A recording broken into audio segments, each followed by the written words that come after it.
আরে নান্টু, আরে হারান্দা যে কেমন আছেন? আরে আমি তো ভালোই আছি। তা সকাল সকাল কোথায় গেছিলে? এই বাজার থেকে কিছু কম দামে আলু পটল নিয়ে আসলাম। বাহ, ভালো করেছো নান্টু।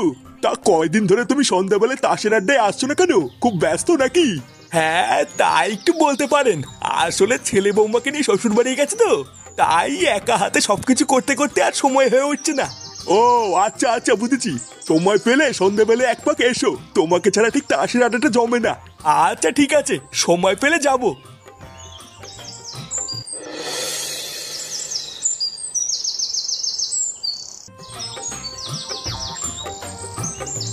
গিন্নি, আরে কই গো গিন্নি? এই তো। উফ, লেওরা কি গরমে, এখনো শীত ছুরি হতে পারলো না আর গরমও পড়ে গেল। এই নাও বাজার করে এনেছি, তাড়াতাড়ি রান্নাটা শুরু করো তো, জোর খিদে পেয়েছে। হ্যাঁ এই তো ভাত হয়েই গেছে, শুধু তরকারিটা করেই তোমাকে খেতে দিয়ে দেবো। তা কি বাজার করে আনলে গো? আর বলো না, বাজারে খাওয়ার মতন তেমন কিছুই নেই। যাতেই হাত দিচ্ছি সেটাই সেটা ভাঙা দাম। তারপর শেষে গিয়ে কম দামে কিছু আলু পটল আর লাউ পেয়েছিলাম, সেটাই নিয়ে এসছি। তুমি সেই সকালবেলায় বেরিয়ে এখন বাড়ি এসছো কম দামের কিছু আলু আর পটল নিয়ে?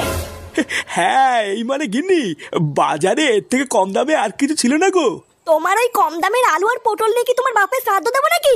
শালা সেই কবের থেকে একটু মাছ খাই না, একটু মাছটা জানবে কিনা তা না, এনেছে আলু আর পটল। একটা দিনে একটু ভালো মন্দ খাওয়ানোর ক্ষমতা নেই, বালের ভাতা রয়েছে উনি। বালের পচা আলু পটল কিনে নিয়ে এসছে। নে রে, আজকে মনে হচ্ছে আর কপালে ভাত জুটবে না রে। না, ফুটোকে একবার ফোন করে দেখি কবে বাড়িতে আসবে। এইভাবে তার বাড়িতে একা একা থাকা যাচ্ছে না।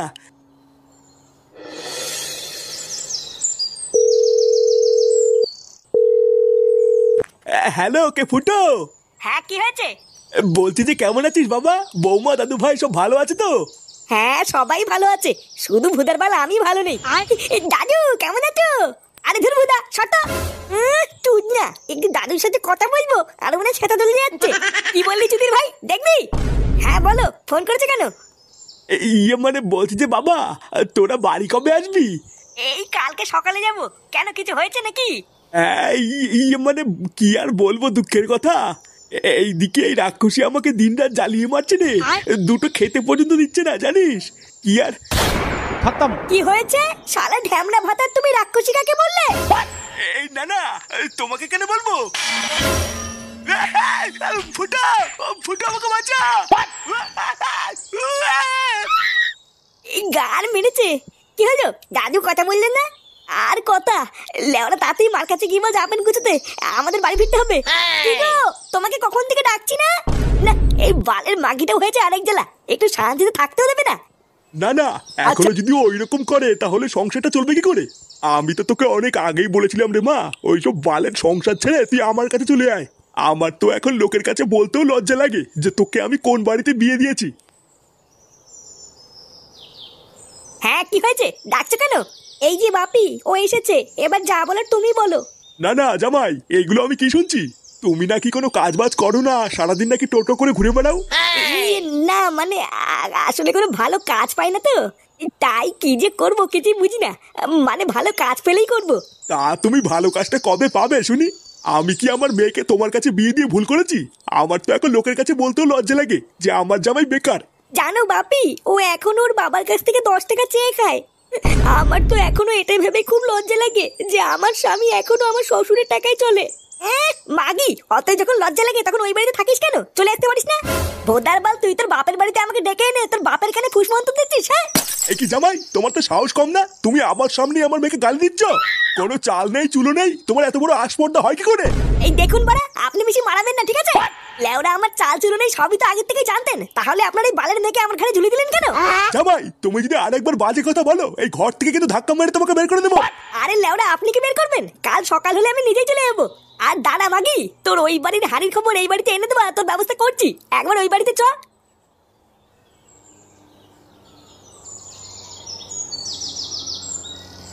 মা, ও মা, এ কি রে বাবা, তোরা চলে এসেছিস? হ্যাঁ চলে এসেছি, ওই বালের বাড়িতে আর কয়দিন ঘুরবো। কে কি রে ওইভাবে বলছিস কেন? কেমন আছো দাদু ভাই? ভালো আছি দিদুন, তুমি কেমন আছো? আমিও ভালো আছি দাদু ভাই। একই বৌমা, তুমি চুপচাপ মনমরা হয়ে দাঁড়িয়ে আছো কেন? কিছু হয়েছে নাকি? আরে ধর, ছাড়ো তো ওইসব বাচ্চালে কথা। দিদুন, দাদু কোথায়? তোমার দাদু দেখো ঘরে শুয়ে আছে। আচ্ছা ঠিক আছে, আমি দাদুর সাথে কি দেখা করে আসছি।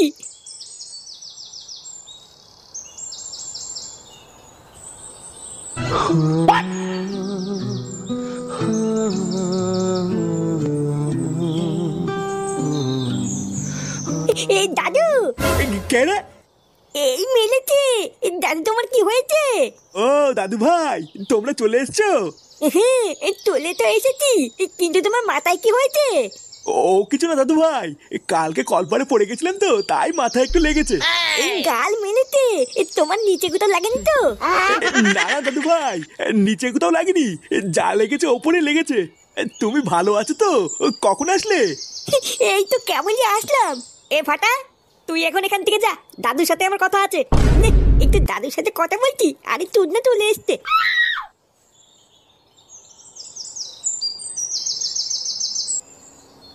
এ কি বাবা, মাথায় কি করে লাগলো তোমার? আর বলিস না বাবা, কালকে তোর মা আমাকে রামপাট খেলিয়েছে। তোরা তো বাড়ি ছিলিস না, তোরা জানিস না আমি কি করে বেঁচে আছি। মা তোমাকে এইভাবে ধরে কেলালো আর তুমি কিছু বললে না? আমি আর কি বলবো, আমি কি তোর মার সাথে পারি? দেখিস না গিলে গিলে শরীরটা কি বানিয়েছে। তোর সাথে অনেক কথা আছে রে বাবা, আজকে সন্ধ্যাবেলা একটু বাড়ি থাকিস, ঠিক আছে? আচ্ছা ঠিক আছে।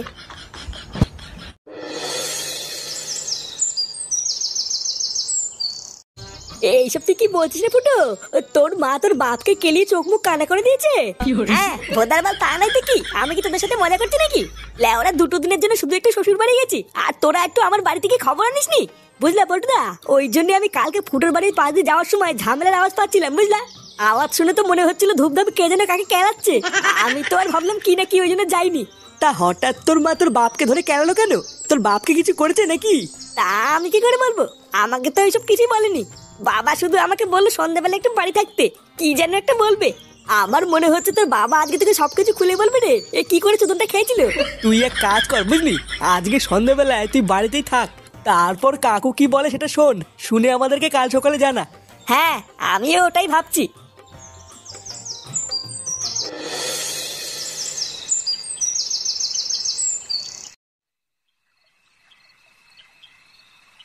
বাবা, ও বাবা, কি হলো? বাড়ায় আমাকে বললো যে সন্ধ্যাবেলায় বাড়ি থাকতে। না, একবার ঘরে গিয়ে দেখি গিয়ে ঘরে আছে কিনা।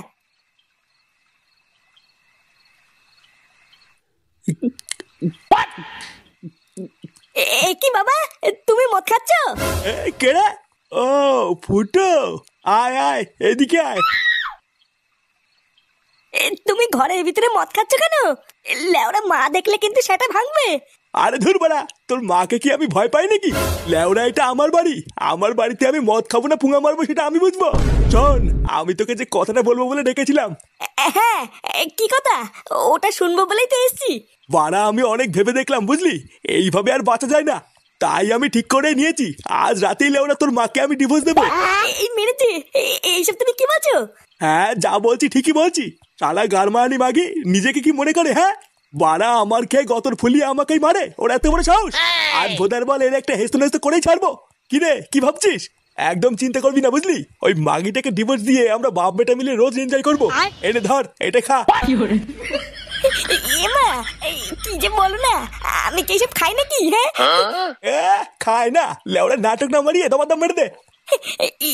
মানে কি যে বলি, সত্যি সত্যি তুমি আমাকে দিচ্ছ? হ্যাঁ হ্যাঁ হ্যাঁ, খেয়ে নে খেয়ে নে। আরে চোদন, এ তো দেখছি মেঘ না চাইতেই জল। হ্যাঁ ফুটা খতম। এ কি মা তুমি? ও তার মানে আজকাল ঘরের ভিতরে লুকিয়ে লুকিয়ে এইসবও হয়? হ্যাঁ দেখো না গিন্নি, বারবার ওকে আমি বললাম আমি এইসব খাই না, তাও আমাকে জোর করে খাওয়াচ্ছে। এইসব তুমি কি বলছো বাবা? আমি তোমাকে কখন খাওয়ালাম? তুমি তো আমাকে। চুপ, একদম চুপ। কি আমি কি? হ্যাঁ এখন যেই দেখেছিস তোর মা দেখে ফেলেছে আর অমনি আমার ঘরে দোষ চাপাতিস, তাই না? তোর মা যেসব কাজ পছন্দ করে না ওইসব আমি একদমই করি না, আর তুই কিনা আমাকে জোর করে খাওয়াবি? গিন্নি তুমি চিন্তা করো না, আমি ওইসব একদমই খাইনি। তুই আজকাল এতবার বেড়ে গেছিস যে মদের বোতল নিয়ে এসে বাবাকে খাওয়াচ্ছিস। এই মেরেছে মা, আমি যে তোমাকে কি করে বলি, লেওরা আমি ফেসে গেছি। কি হয়েছে? তুই দোষ করে আবার দোষ ঢাকছিস? তোর এত বড় সাহস! আজকে তোর একদিন কি আমার একদিন! শালা শয়তান!